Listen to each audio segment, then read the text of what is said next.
I am exploring the amazing world of plants and animals that thrive in a harsh yet delicate bio-network. I will be using my good old pair of legs to get up close and personal with some of the most unique organisms that call this land of sand and rock home. We'll look into their adaptations, survival techniques, and compare them to their counterparts in both Arizona and Bahia. Join me, Ben B, and discover the beautiful ecosystems of the Sonoran Desert.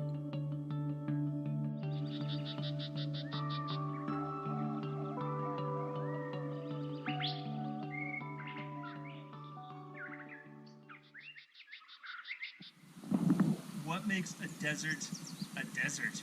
That's a really good question. Well, if you look around us, we've got all sorts of plants, we've got all sorts of dirt and rocks, but of course we've got water. There's exceptions, for sure, because a desert will receive less than 6 inches of rain a year. But if you think of places like Bahia, you think of the Sonoran Desert, what is going on here? Well, certain areas receive more rainfall. This creek right here is receiving snowmelt from the higher elevations of Arizona. So, not all deserts lack water.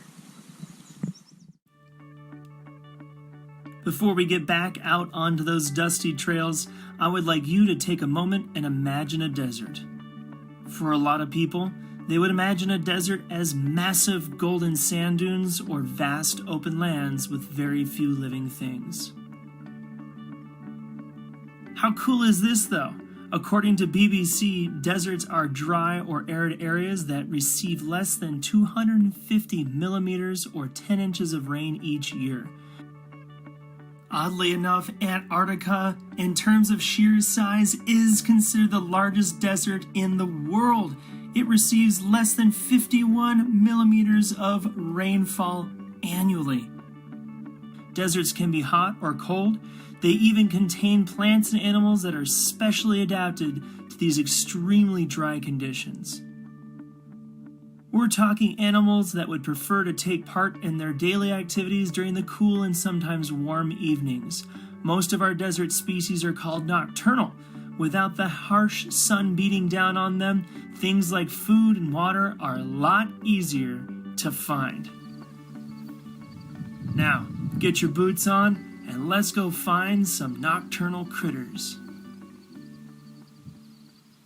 Nighttime, a fun time here in the desert. You see we got several bugs flying around us right now, a bunch of crane flies. It's a busy season for them, but right in the middle of the road, you can't miss it. We have our striped tail. They are venomous, so you don't want to mess with them. But what's really cool about scorpions, as most people know, is they glow when you hit them with an ultraviolet light. So we've got the regular light on it right now, but if you were to take an ultraviolet flashlight like I'm about to do in a second, you'll get this beautiful glowing green, almost alien-like creature. So hold on one second, let's show you what we got. There it is. Nature, why are you so cool? The Arizona striped-tailed scorpion is one of around 30 different species of scorpion found in Arizona. That's of course compared to the 6 different species of scorpion found in the Baja area. These amazing creatures are venomous and should be respected at all times. Give them plenty of space and allow them to do their important job at controlling populations of local insects. Who would have thought? They're free pest control. Fluorescent material found in their hard exoskeleton helps you easily find hidden scorpions on the desert floor when you shine an ultraviolet light on them. How cool is that? If you're worried about stepping on one of these beautiful nighttime critters, maybe on your way to the bathroom, grab yourself an ultraviolet flashlight to help light the way.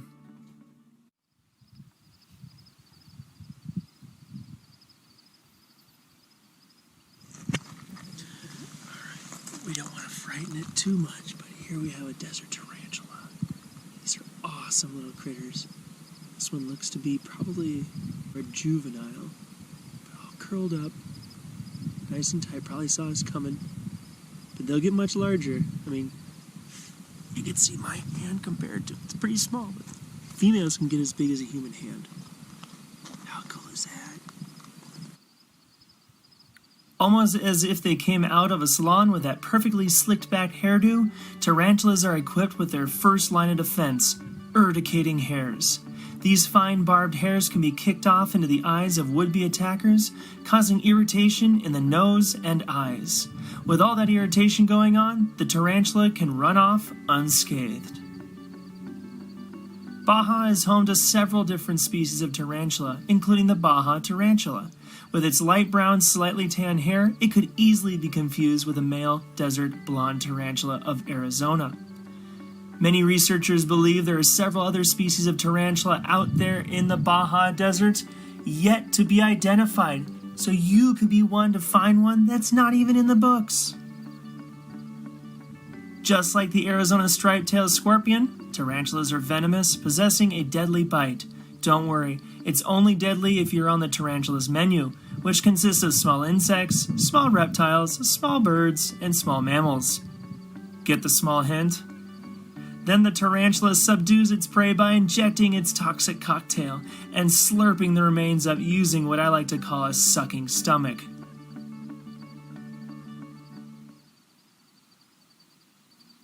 How cool was that? Hopefully you have learned a little bit about the amazing animals that roam under the Sonoran Desert sky. Just remember, when out at night and before you go, let somebody know where you are going and when you expect to be done. Always go in a group.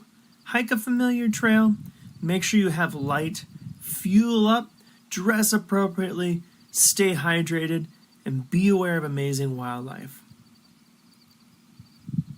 Now, my friends, it's time to hit the sack. I will see you bright and early in the morning. We have lots of cool things to discover.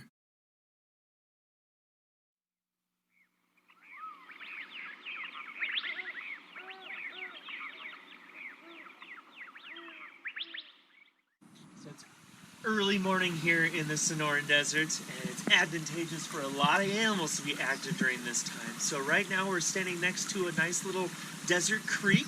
This is snow melt from the higher elevations. But if we take a moment and listen, there's several bird species calling right now. We've passed a lot of different animals on our way here. And this will definitely draw in a lot of animals throughout the day, as this has been flowing for several weeks now. If not throughout the year, it'll obviously lower as the summer comes. But come the summer rains, it'll fill back up. But these are hot spots for wildlife, especially this time of day.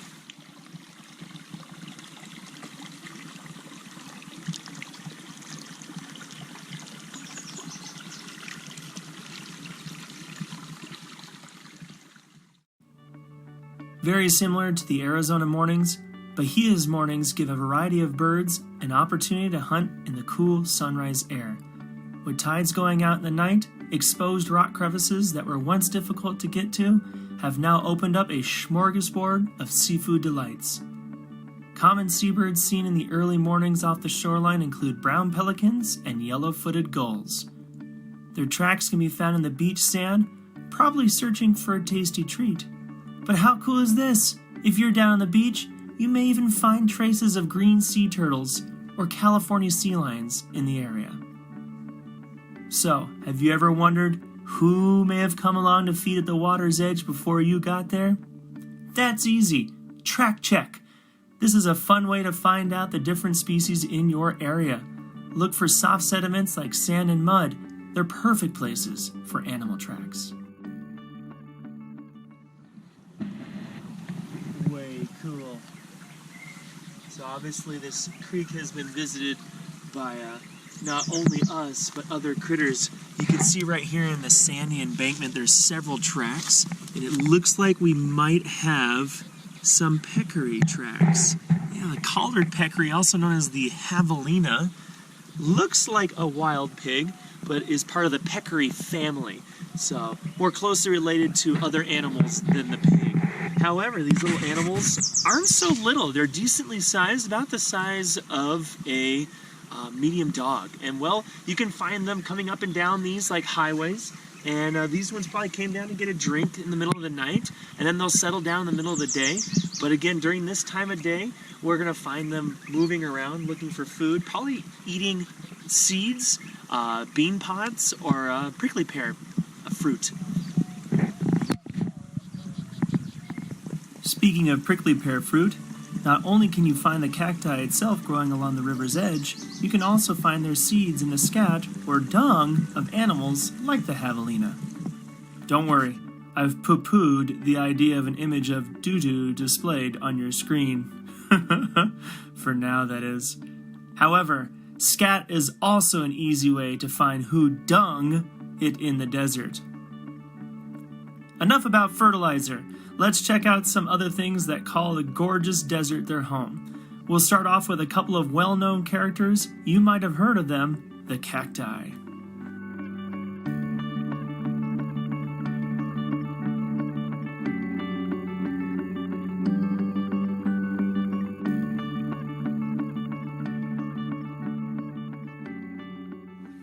It's pretty cool here. One thing we always like to point out are the 4 different kinds of cactus found here in the Sonoran Desert. So we're going to start off with the infamous columnar cactus, or column, and that would be right here. This is the hedgehog cactus, so a very small version of that. Beautiful purple flowers on it right now.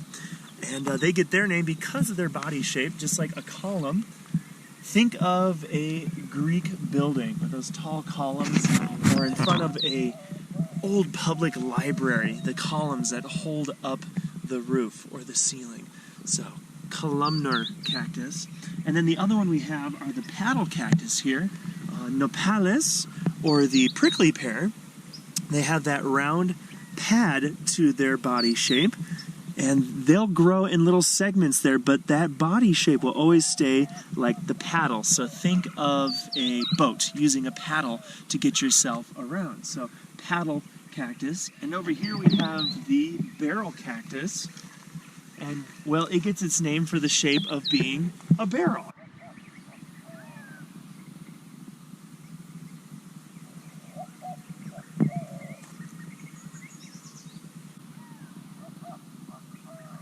This is known as the fishhook barrel cactus. If you look real close at those spines, they curl in just like a fishhook would. Now these ones are also known as the compass cactus, as they are known to lean towards the south. No one's really sure why they do that, but as we look around us, we have another one behind the tree here. They're leaning towards the south, so I guess you can find your way like a compass using the direction these cacti are leaning. Now the last type of cactus we have out here is the segmented cactus. They get their name segmented because they grow in these little segments. So think about a Lego build. You have different little segments, pieces of Legos to build into a large set. So pretty much here we have a bunch of segments, pieces, in a large set. So the segmented cactus. Alrighty, now it's time for a little pop quiz. Let's see if you can name the group of each cactus that's about to be shown. Remember, there are the column cacti, paddle cacti, barrel cacti, and segmented cacti. Don't worry, you got this. After each image, you'll find the answer. Ready? 1, 2, 3, go!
Well done. You're on your way to identifying different groups of cacti, all on your own. Now, that you are an expert on cacti groups, we're going to take a moment and spend some time with one of my all-time favorites, the gigantic and legendary saguaro cactus. Alright, so this is a young saguaro cactus. It may look like a barrel cactus, which is often mistaken, but these cacti are slow growers. So the ones we've been looking at are pretty massive, and we could tell that they're probably decades old. This one, on the other hand, is probably right behind it. How crazy is that? The general rule of thumb, so if you stick out your thumb, a saguaro that's about as big as your thumb is about 10 years old. So this saguaro, which is a couple thumbs tall, is probably going to be around 20 years old, give or take. So these giants of the desert require a lot of water and time to grow, and a nice place with a lot of shade. So we have a nurse plant here, that beautiful cottonwood we were talking about. Most of the seeds are deposited by birds, where they eat the fruit of the saguaro, which are high up on the arms of the cacti, and disperse throughout the desert, landing down below the base of the tree. Now the saguaro has a safe place to grow and one day become one of the guardians of the desert. How cool. Now you can see they tower over us. These saguaro cactus can stand well over 50 feet tall, and several arms will grow off of them. Now that doesn't necessarily tell us the age of the saguaro. A lot of people will say you can determine its age by the amount of arms, the length of the arms, the height of the saguaro, but here's the thing. They won't start to grow their first arms until they're about 50 to 75 years old. Now, it's not just one arm, 50 years. The next one will grow out 50 years from then. They can grow several arms out at 50 years. This one clearly has a ton of arms, and it may have grown them a long time ago. So they can become, unfortunately, a victim to humans. This one looks like it has been hit a couple times by a hard object. It's down here at lower human level. But if we go higher up, you'll start to see these little perfect holes.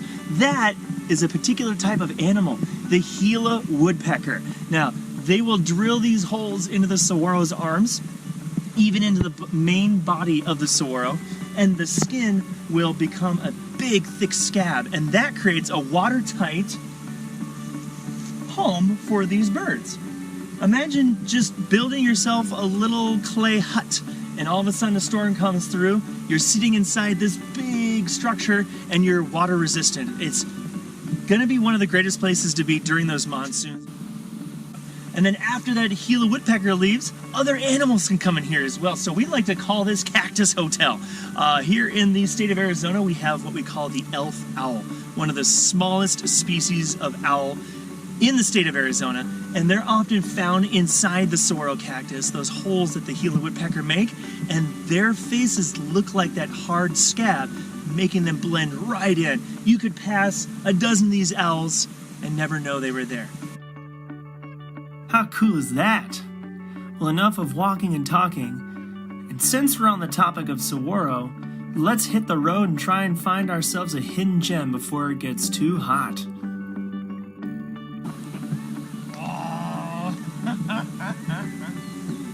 Now, this one's really cool. This is a true giant of the Sonoran Desert. This saguaro has to be, over 50 feet tall. Now, the cool thing about these cacti is they're not just a giant plant. They're not a tree either.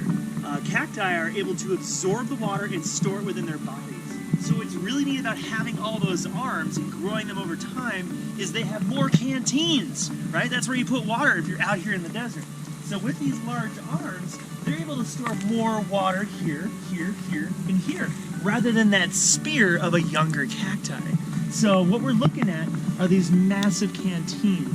And this is where when a monsoon comes through, the saguaro with its shallow roots, they're not deep. What'll happen is the saguaro will start to expand. So think of a slinky. Slinky's really tight, and then eventually what you're going to do is pull it apart. It's going to get bigger and bigger and bigger. The saguaro has those ribs, just like the slinky does. And as it absorbs water, that slinky is going to get pulled apart, and it's going to be able to store more and more water. So we can tell when we had a really good spring season or monsoon here in Arizona, when the ribs are further apart and you could see flatter surfaces between those ribs, there's more water. One of these arms can weigh well over 400 pounds. That's 4 of me in one of these arms. Woo! Desert canteen right here. But do not drink the water. When fully hydrated, the saguaro cactus can weigh anywhere between 32 and 4,800 pounds. Talk about staying hydrated. Nonetheless, as big as the saguaro cactus can grow, its Baja cousin can reach much larger sizes and capable of storing much more water. So, if a cardon can reach 70 feet with a base of 4.5 feet, it is capable of weighing up to 40 tons when fully hydrated. That's equivalent to as much as 6 adult male African elephants stacked on top of each other, neither of which you would want to fall on top of your car. Water plays a very important role for any living thing, especially for those that live in the desert. With unbelievable ways of storing it, it's a dog-eat-dog world when it comes to obtaining this rare resource for both plants and animals. Speaking of animals, while cruising past the beautiful saguaro cactus, admiring its splendor, I was very fortunate to come across one of the coolest desert critters that crawl over this sun-baked land. We have found one of the rarest reptiles here in the state of Arizona. This is a Gila monster. And believe it or not, this animal right here is one of only a few venomous lizards in the world. We get to call Arizona one of those places that you can find one of those rare venomous reptiles. You don't often find them above ground as they spend most of their time underground, but you can see right here, even in the underbrush, they blend in incredibly well. Those light bands, those black bands, the shadows and the lights of the grass and the different plants here in Arizona, they just slip right underneath there. There might be a hawk, there might be a rattlesnake. They can just easily disappear with no problem. Short of breath, super excited. Amazing animal of the Sonoran Desert. So exciting to share it with you. See, give them plenty of space. Again, they are a venomous lizard. You can't just reach down and grab them. But what an amazing find. I'm super excited. I hope you're excited as well. And we'll talk more about the Gila monster. With my heart pounding and lots of words spilling out of my mouth. Again, I am so excited to share this one-of-a-kind find with you. The Gila monster, as I mentioned before, is a rare lizard. Only a couple of venomous lizard species exist today, another of which can be found just south of the border, the beaded lizard. Similar in many aspects, the beaded lizard is a fraction larger than the Gila monster and also retains the ability to leave a reminding venomous bite. These lizards use their venom as a deterrent to would-be attackers. So as long as you give them plenty of space and keep your hands to yourselves, your day will be one to remember without the teeth marks to prove it. How cool is that? Oh my gosh, well that's that. Thank you everybody for joining me, Ben, here in the middle of the Sonoran Desert. I hope you learned a lot and continue to learn everything you can about the amazing places you live and compare them to this beautiful desert that I live in. Follow Vermilion Sea Institute on social media and we'll be back. How cool is that?